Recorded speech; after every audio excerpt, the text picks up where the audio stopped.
So I watched you tape clothes pegs together for about an hour this week on video chat. And you loved every second of it. You was having more fun than me, that's for sure. Yeah, it was fun until it ended, but we'll come to that. It's all part of the process, prototyping. Sometimes it helps to co-develop, and it just so happened that we were on a video call when I got into the nitty-gritty of doing some peg prototyping, which was essentially raiding the house for every peg that I had and using some insulation tape to make new types of peg. I'm not going to give any of our trade secrets away because this is really just highbrow, deep tech, amazing stuff. Bleeding edge tech. The double-headed peg. Yeah, you think you've got a peg one way. Well, how about this? A peg each way. Mind blown. Yeah, but no, you know what? It's trying to step away from the. It's very easy to get stuck in the. I'm going to CAD something. I'm going to 3D print it. That's a prototype, and you can get a lot further, a lot quicker, if you just grab any old thing off the shelf. You're using your hands. You get this kind of like tactility, this sense of space and product and usefulness just from like playing with stuff in the real world rather than overthinking it. And it's all about getting to that, what's the user experience behind the prototype that I'm making? So, you know, is there a difficulty opening this thing that's now a foot long because I've taped all the pegs together? And is there a benefit? Like, how can I use this thing? And I think the really nice side of doing it with someone else is, you know, I guess I was driving the like proactive creation side of that, but you can jump in and be like, well, that looks like it would be useless, or oh, I really like that because I'd be able to do this with it. And I'm kind of like, you know, I'm building it, but you're thinking about how it's going to be used. So I think it's that ped working, it's the co-development. Oh, it was a bit of fun. But yeah, when you summarize it like that, it sounds like I'm just making you sit through really boring crap. Well, we should probably give a little bit of context, actually, or maybe we'll come to that later on. But because anyone joining us from Cold think, what on earth are they talking about? So, so an update on last week, I guess, was we had a week before that we had our P45s arrive, which was a nice, or not nice surprise, depending on how you look at it. And then we had our leaving drinks from the startup that we used to work at, and we saw all of our lovely co-workers that we worked with for a good few years, and that was it. That was the closure, wasn't it? It was end of an era. Yeah, I think you get a real sense for the kind of minds that are drawn to startups, because the conversation that evening very quickly became about, you know, obviously what everyone's doing next. Have you found a job, or are you trying to make a side hustle work?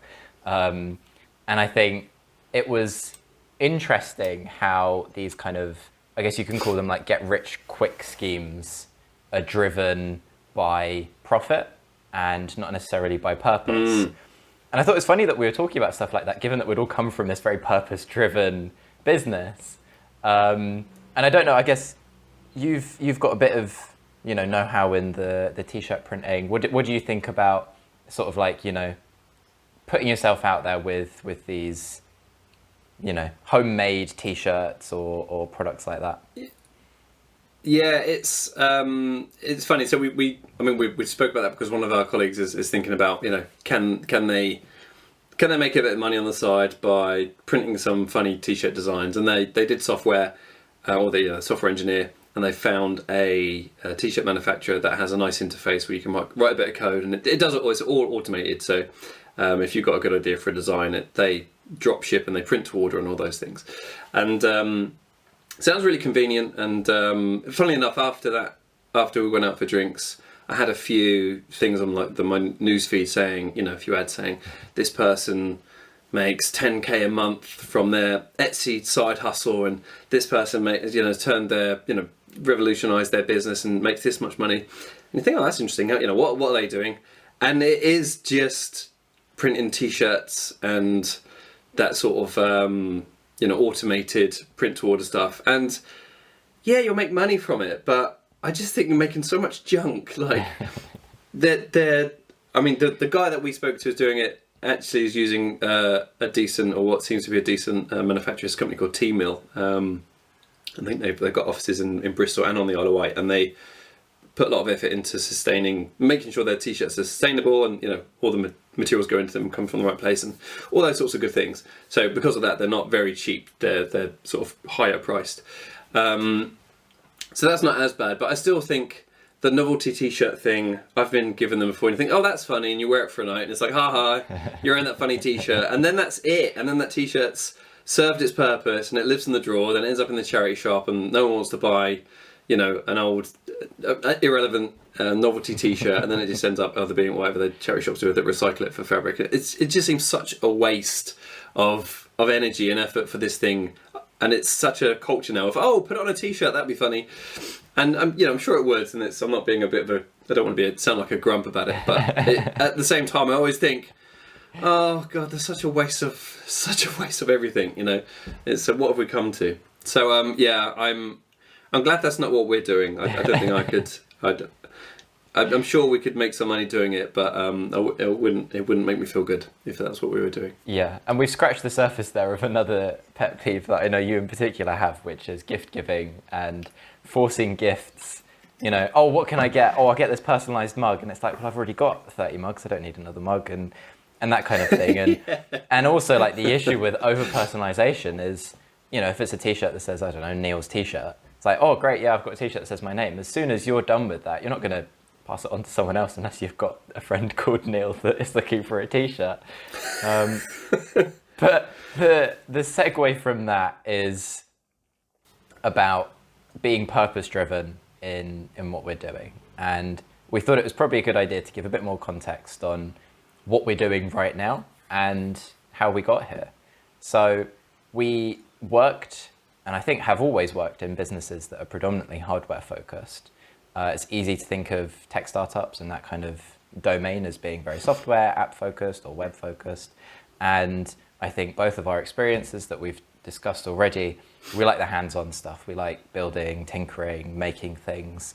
And so there's usually a combination of software and hardware in the mix. We know that that's our sweet spot. And so we already had kind of narrowed down the focus. If it was, software or hardware, we wanted to be in hardware. And we'd started trying to do the right thing, follow the steps with a design process. And we looked at some sort of pain points in our lives that we were experiencing and talked about food waste as a possible, option to explore ideas in. We both hate how much food gets thrown away, how much waste there is, and the actual process itself has a lot of pain points. And we did a bit of research and digging and looking sort of what we could do in that field. And I don't know if you've got any thoughts, Neil, on sort of why we moved on from that. It was, I mean, we saw it as a problem, and there was a few things. I'm glad, we've, like I said, we've pivoted quite a lot. Like we've been, I guess the backstory is like we've had full-time job for ages, but in evenings, occasionally after work, we'd have a meeting and say, oh, what could we do with, if we had to start our own business, what could we do? And if there's something on the side that we could, just to sort of expand on our interests. And food waste was a thing that we had energy for, but we were completely green to the whole sort of industry of food recycling and how that worked. And we went through the process. We looked at, we sent some surveys out to friends and families on how they feel about food waste, what they do with their food waste. Do they have council food recycling schemes? Do they compost their own food? Do they grow their own vegetables? Was thinking if people grew their own food, they'd be more likely to not waste it and put it to good use, because it wouldn't seem like this thing that you can just buy more of, when they've put that much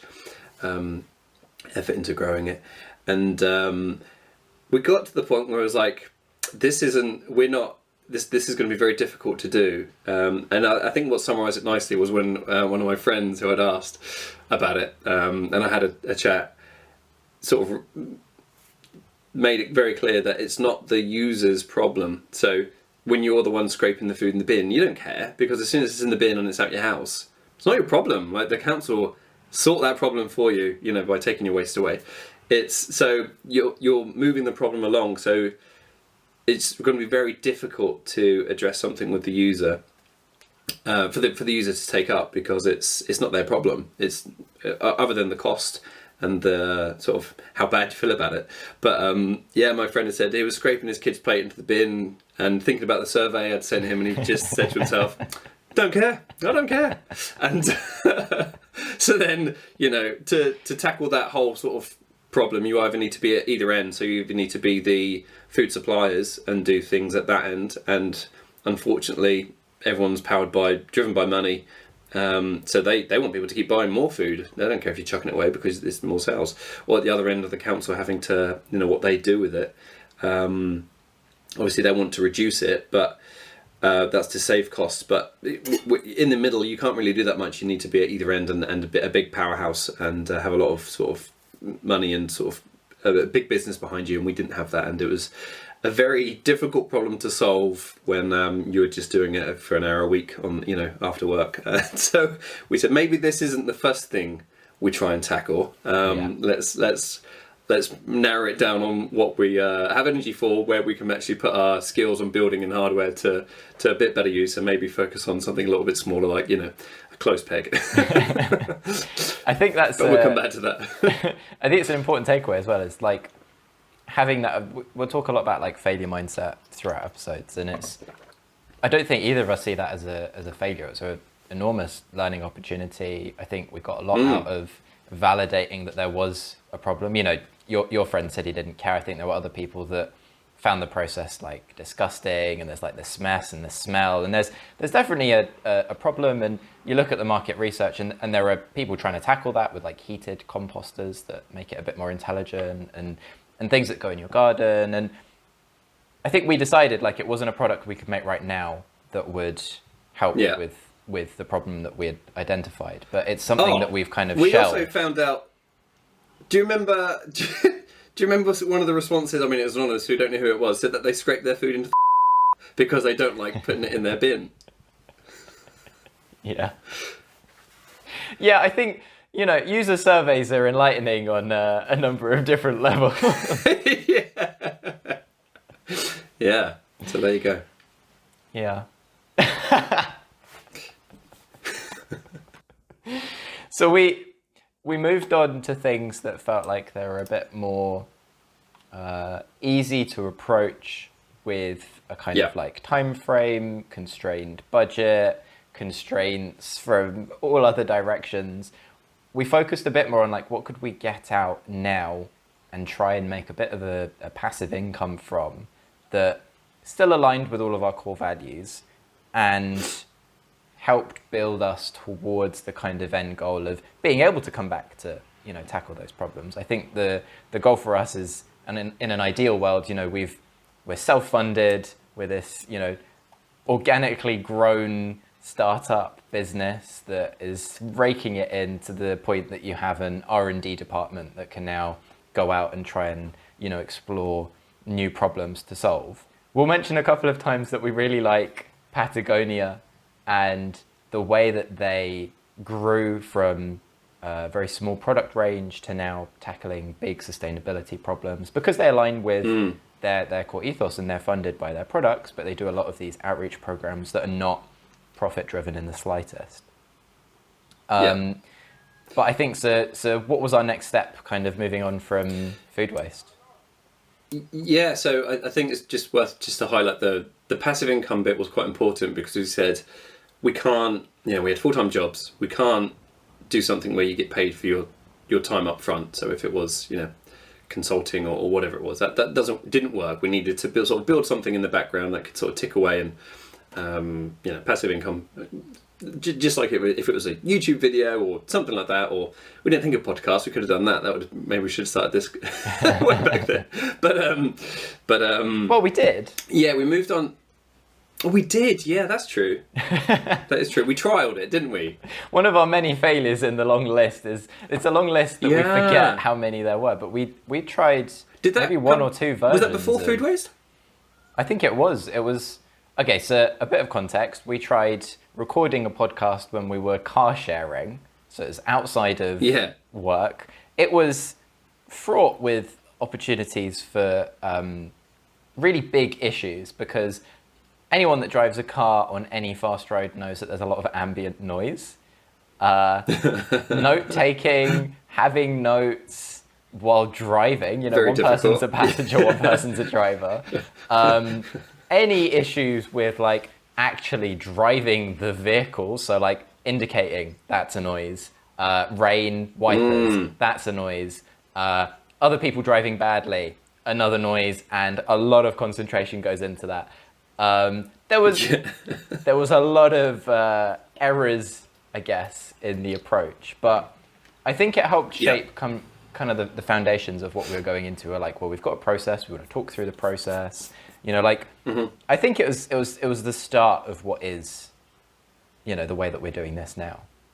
Yeah. And we had we had another stab doing it from home, didn't we? And we drowned in the editing process because it was very. It wasn't a natural conversation. It was kind of a bit more structured, and so it was. God knows how many hours. Well, I think we released 2 episodes, didn't we? Not publicly, just to friends and things, just a sort of trial. And the feedback was relatively good, but the effort behind it was massive. So it was like, oh, this is not right for now. So that one got put on the shelf, on that very big shelf of. Well, it's been picked up off the shelf now, so I think it's proof, evidence that these failures sit in a line, and we're ready to come back to them as soon as the opportunity arises. Yeah. That's right. So then we moved on, didn't we? To we got our heads together and said, what are we good at? What could we do quite easy? What can we do that's easy that other people find difficult? Where can we add value? Those sorts of things. And we focused on hosting team building events because at our company we'd put together a couple of company team days where we'd had a lot of fun with. Using the equipment that we were developing and building that into the team building day, and letting people go. People just kids at heart and want to build stuff out of cardboard, and there was lots of cardboard prototyping and all of these sort of good things. And we had 2 separate sessions. I think it was about a year apart or 6 months apart. Yeah. And they were really good days. And we said, this is. I think the feedback from the CEO had said, like, you'd pay a lot of money for one of these courses. And when he said that, we were like, oh, that's interesting. We could sell one of these courses for a lot of money. But we didn't want to do it in person. That was the limitation. And we didn't want to have to set something up where we'd go around to companies. That was not what it was. So we'd looked at whether we could build a course that you can run online, basically. And you go through the videos, and it's self-instructed, so you don't need an instructor telling you what to do. It's all very clear. It's kind of like a bit of like an online game would work, I guess, where you're sort of instructed to do things and there's different challenges. And we spent a good 6 months working on that, didn't we? That is terrifying when you say it like that. Yeah. If you think of how quickly we've tried to iterate through stuff recently, 6 months on something that we then shelved. Yeah, but it wasn't 6 months solid. It was 6 months of, I think we did after work on a Tuesday at 5 o'clock for an hour before we were too tired. And then when we wanted to ramp it up, we was like, okay, let's do Tuesday and Thursday. Yeah. So it was a couple of hours a week. So it wasn't 6 months of solid work, but it was. Yeah. And when you work out the hours of something accumulating over time, you're like, oh, it's 6 months, but it's only been like 2 weeks of effort to get to this point. It's just I guess we're under a calendar based time restriction at the moment. We know that we will get to a point where we need to get a job, and that is based on how quickly we spend money as our outgoings based on a sort of monthly period. And so the idea of 6 months to something that we see no return on is crazy. Whereas if it was 2 weeks, it's like, okay, well, that's just another product iteration. It's just another learning cycle. So it's about framing the failure. Yeah. So then, go on, I'll let you talk about the last one. The last thing, I mean, it was a bit quicker. Yeah. It wasn't 6 months, but it's a big time investment still. Yeah, we did some filming in a woods. That's the hook. We kept our clothes on there. We saw that there was still a bit of energy for this idea of online learning modality, something that we wouldn't have to deliver in person. It met all the criteria of being a passive income, and did research onto what platforms were out there, came across Udemy, which I'd used in the past to do some learning. I think, Neil, you have as well, and thought, what's it like to upload something here? What's the success rate? Again, with the, you were saying about Etsy being like, oh, you can get £10,000, these sponsored ads. And there's a lot of this like marketing where it's, oh, you'll be a top voice on Udemy and you can earn 6-figure sums without ever lifting your finger and stuff like that. And it's not that straightforward. There's a lot of playing algorithms. There's a lot of playing the game. These people that make a lot of money do a lot of their own promotions, already have a career in, teaching, management, all of these kinds of things. But we thought there's a lot out there that's very similar. It's someone sitting in front of some slides or a green screen, reading essentially the content that they're delivering. And, we're in a world where people say PowerPoint's dead, slideshows are dead, no one wants to sit in a boardroom for 3 hours receiving the same boring, monotonous voice content. You don't learn like that. People don't learn like that. They don't teach in schools like that for a reason. And we wanted to try and modernize what we saw as a problem in online learning. So we tried to put it on its head a little bit, make it a bit more active. And so kind of had the theme, the core message. What is it that we're trying to deliver? I'm not going to give it away because I think, that would be, the content is out there. If you want to watch it, you can. We'll put a link in the description to this podcast or something like that, because maybe this will be the thing that makes it go viral. But I don't know, a little bit. we drew on our experience managing teams, working through problems, and how to get your team to being high performing without using traditional management styles that are sort of typically taught. It was we'd done a lot of self-learning and sort of modern management ways, and the unconventional stuff that was not the carrot and stick approach, reward good behavior, punish bad behavior, and all. It's that sort of complete new approach to management, which we found worked because it's what we were sort of championing at our last place. So some people could find some really good value in this. So we packaged all that up into a nice course that we thought was nice, well presented and different, so that it was engaging and yada yada yada. And it's out there. You can watch it. We realized that there would be a lot to take it to the place that it would be funding us. We'd have to make courses on a very regular, quick turnout basis. And I think maybe you start to uncover why the teaching that's out there that's successful all looks very similar is because it's lower effort for the content producers to make. One of the things that we uncovered, and this is, I guess, one of the hidden things that online courses don't want you to know, is a lot of them pay the content producers by how many minutes you end up watching. And that incentivizes these really dragged out, the point might be you should manage people a different way, or you should have a one-to-one this week, or whatever. But it ends up being 3 hours or 6 hours. And genuinely, the amount of content that there is to learn from is so overwhelming that we thought, let's just slam this all into a really compact, I can't remember what our hour count was. It was the minimum requirement to actually upload a video. I think it was 40 minutes. 30 minutes, wasn't it? Yeah, exactly. Yeah. And that was the goal. And we think that that's enough, because if you want to watch it again, then you can. If you want to watch it slower, then you can. If you want to take the notes, then But we learned that it was a lot of time for us to get to that point. We were out filming, we were out editing, writing scripts, condensing months and years of experience into something that short is really grueling. And it dawned on us that it wasn't fitting the requirements that we had for a passive income, because it wasn't quick. It wasn't just sitting there and making us money. We'd have to put in probably years of effort to get to that point.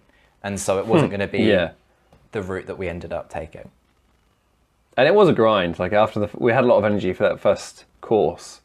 And then when we were talking about the second course, it was like, oh, I don't think I've got any, our passion is making stuff and building, hardware things and prototyping. And it was, although we could do it and we could, we had a lot of knowledge to share, it just wasn't something we had a big passion for. So that one ended up on the shelf as well. It's on the shelf. Maybe we'll come back to it another day.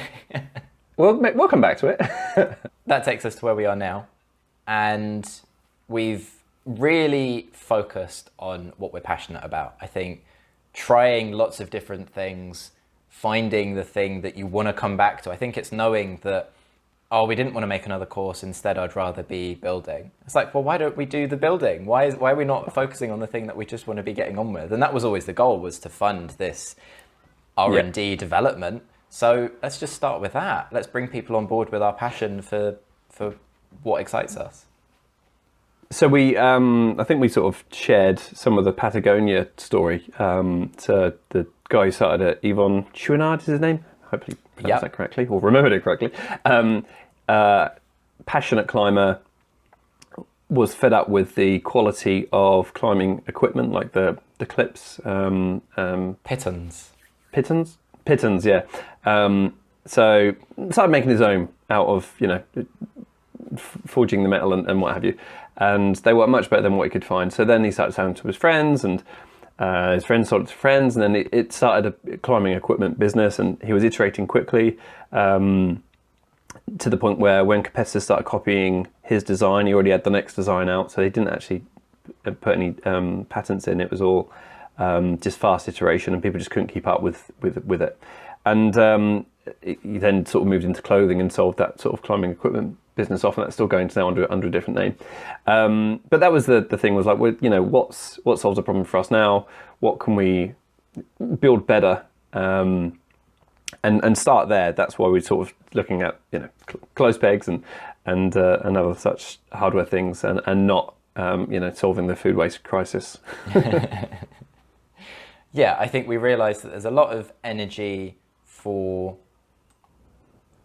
tidying mess, and it's a big headache, and it's something that we both struggle with. And I think there's a huge market for storage solutions, and we can talk in detail about the market research that we've done, competitors, analysis, and going through the steps of what we want to validate, and we'll get to a bit of that this episode. But we, I guess, decided that this was all or nothing. This was where we were headed. And so the clip, the peg idea was one of the early concepts with that I think we've now shelved, and I was sad to say goodbye to it.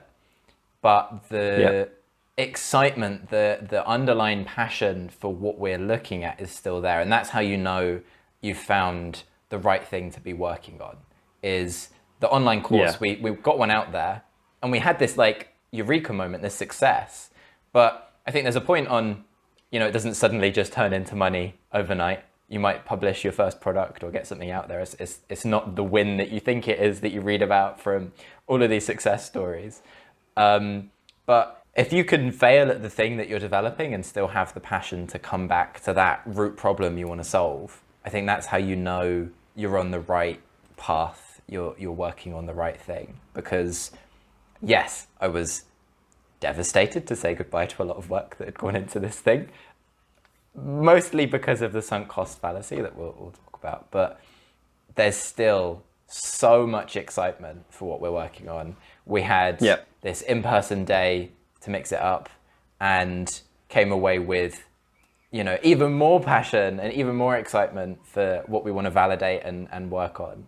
So that's where we are right now. We are looking at physical products to tackle storage solutions, to tackle the problem of mess.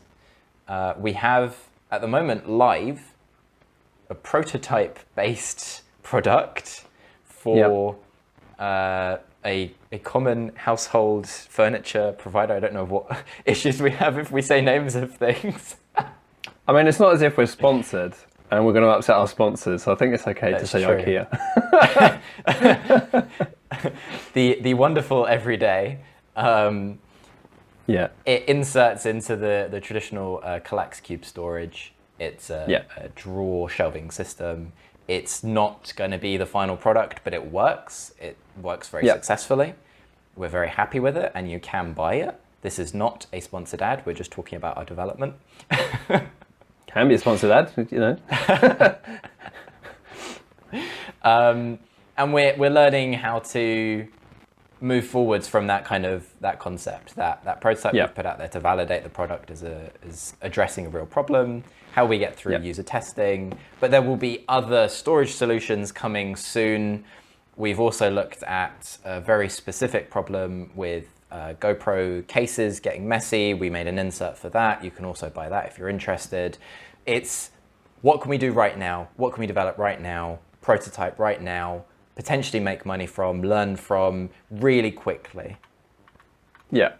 I guess it's not just storage. It's storage and organization, isn't it? It's, you know, because you can get a big box and chuck a load of stuff in it, and that's fine, but that doesn't solve the problem. You want to be able to, you know, have your things in a nice area, and you can get them out and use them and put them back, and it's easy, and everything has a nice home for it, and it's not just, you know, you've got this clutter. And the problem with the Kallax boxes that I have with children is that you've got these cubed areas, which is fine for some things, good for putting books in, or you can get these fabric zip-up boxes to sort of slide in there, but they're fine for certain size things. But when you've got kids with, you know, colouring pens or whatever it was, we ended up with these different, you know, boxes with just piles of stuff in each one.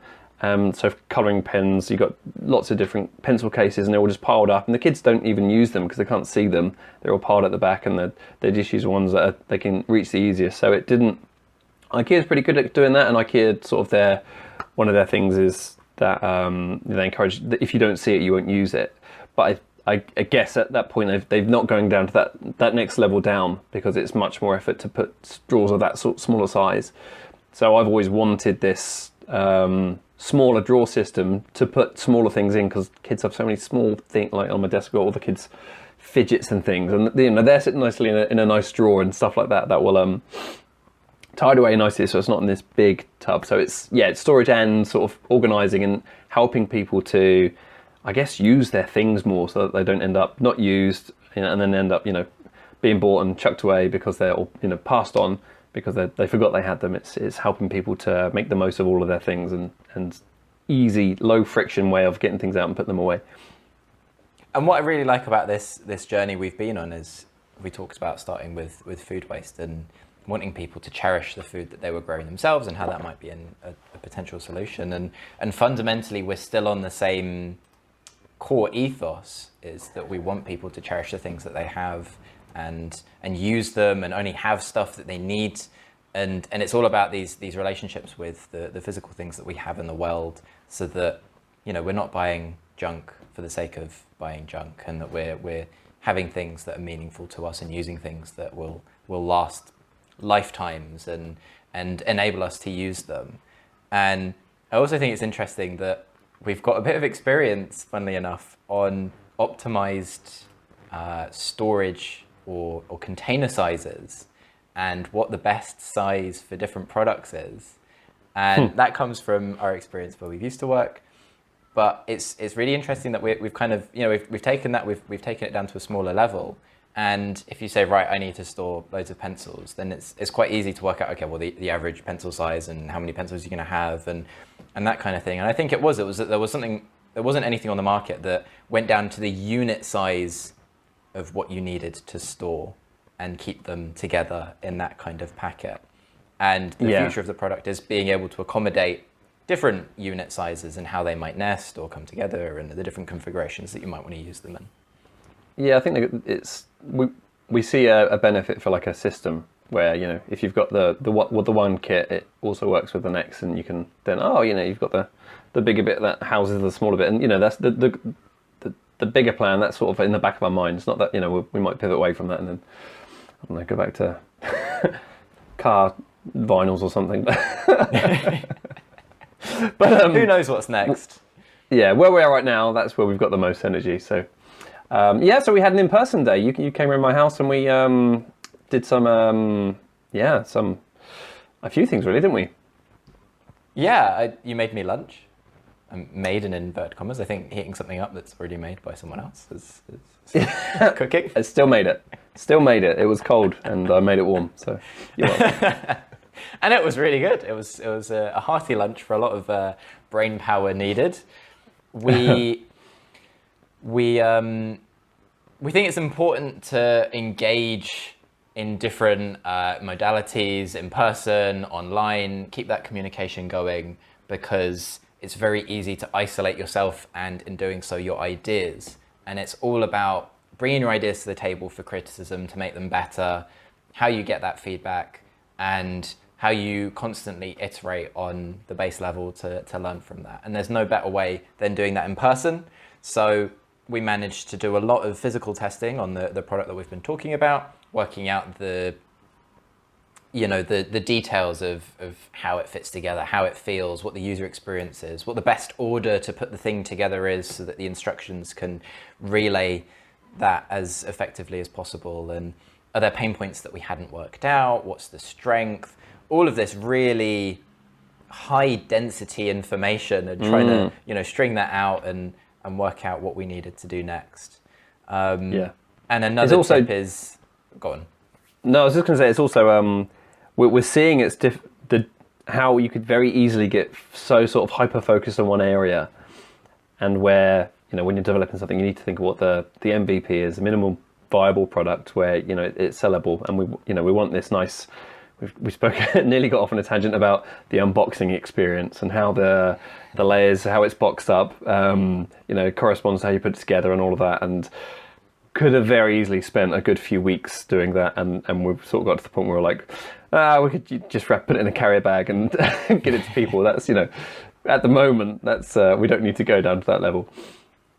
Yeah, the problem someone's trying to solve is they've got a mess and they need to tidy the mess. The added features, and there's a term that goes around as feature factories. If you're just making all of these perks with no real substance behind them, then you're falling into the development cycle of, we can keep making this thing better, and you might get to a point where people just don't care. You're just wasting money developing stuff that doesn't need to be developed. And so let's validate that this product works, addresses a problem, and then we can build it from there. Okay, now there's a problem with the instructions. Yes, it works, but people don't know how to put it together or whatever. And there's a balance to be had in the right order to develop which bits of this. If the first users that we send it out to can't put it together, then we didn't spend enough time on the instructions. And that's all about your sort of user journey mapping and other things. Yeah, that's it. And we said, right, well, let's come up with 3 different problems, because it's all right having this one, but we need a few to be working on. And if we're going to do some sort of user validation by asking people what they think, it's hard to validate something against nothing. So having 3 different things, we can see where there's more energy for one and not the other. So one of the goals of the day was to come up with 3 problems to solve, not 3 products to make, but problems to solve, so we can solve those problems, which would encompass our sort of storage and organization thing, building on, and done in a way that is sustainable, and all of the good things that we're about. And we had a little bit of a mind blank, so we went for a walk. And I think we'd had one sitting in the backlog that we'd already discussed before the day, and we're like, okay, that's a good start.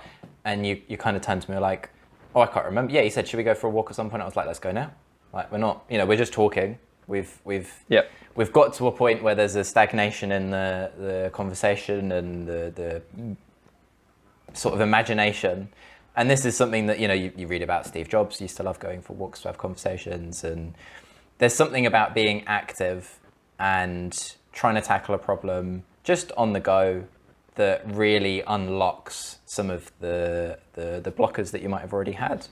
And on that walk, I think we came up with 2 kind of core problems, but there was a million tangents and divergence and other things that we talked about. I think we were already gone for 20 minutes and we had about 100 ideas. We come back very excited about all the things we can tackle next. Yeah. And I think is a point just to come back to, saying goodbye to the peg that I was developing. It was not necessarily problem driven. I saw an opportunity to develop something that was fun at the time. I needed a bit of experience doing a bit of the modeling that I wanted to, and the 3D printing some stuff. And I saw it as an opportunity for that rather than tackling a real problem. And this is the sunk cost fallacy, is you get to a point where you spend so much time developing something that it's really hard to stop and walk away from it when you realize that you're not doing anything that adds value to the business or to users. And we had a very difficult conversation. I think, Neil called me the next day and he was like, I feel really bad about like how that conversation went. I didn't like it. I didn't like being the guy that, kind of said to you, I don't see the value. And at the end of the day, it was the best thing he could have done, because it took me out of this hyper-focused. If you're, I'm going to spin this. If you're walking down a path and you're obsessed about not walking in dog and you're always looking for the dog poo not to walk in, and then you step in some horse crap, you can realize how easy it is to be hyper-focused on the wrong thing. Yeah. Kind of like walking to my shed was dodging the dog poo, but there was luckily no horse poo in the garden. Not at that level in the business yet, where we've got ponies. Other animals, human and all sorts, but no horses. I don't know what your guests are doing if there's... You gotta go. So I think we can probably wrap today's episode up. We've got 3 problems that we're going to try and go out and validate after that. There's a bit of uncertainty in how we do that. We've been doing a lot of background learning, but it also takes confidence to put yourself out there. Mm-hmm. It does. And you're thinking or have gone public on LinkedIn saying that you're co-founder of Invention Junkies? Yeah, it's actually been, I think, my most seen post ever at nearly 1,000 impressions. So really? viral. Wow. Yeah. But I think what's really nice is when you kind of take the step to have these conversations where you're saying to your family members, friends, whatever, I'm trying to start a business. I don't think anyone has been unsupportive in their reaction. It's this exciting thing that you're starting. I think there's maybe a little bit of concern for your well-being behind some of the questions that you get asked. Are you sure? Are you okay? But generally there's this, I don't know if it's, feeding off the passion that I have for what we're working on, but I feel so supported. I think that post, everyone's just been like, congrats, well done, so excited to see it. I've had DMs from people like, oh, listen to the podcast, love it. I think knowing that people are engaged with what we're working towards really helps with the motivation to, right, let's talk about this more, let's get our ideas out there, let's get some surveys out, let's engage with people that we want to help make us, make this product that's going to be the best product it can be. Yeah, and it's quite vulnerable, isn't it, putting yourself out there? And in the back of your mind, you're thinking, everyone's just going to go, well, this is stupid. Oh, you're wasting your time. Oh, look at this guy. So it's when you get that validation, it is really nice. It makes you even more motivated to carry on going, because you know that people actually do support you, and it's not they're not just thinking all the doubtful things you're thinking about yourself. Yeah. So hopefully in the next couple of weeks, you might see Neil also post that he is a co-founder of the Invention Junkie. We'll get there. I'm not there yet. Well, I tell you what, we'll talk about it next week, and I'll tell you my thoughts on it. Show some support. Yeah. If we get, I don't know, 1 million likes, maybe I'll do it. Right, so I think on that note, that's everything I have to say. Yes, nice, thank you. We will see you all, or you'll see us, or hear us next week. Yeah, Invention Junkies out.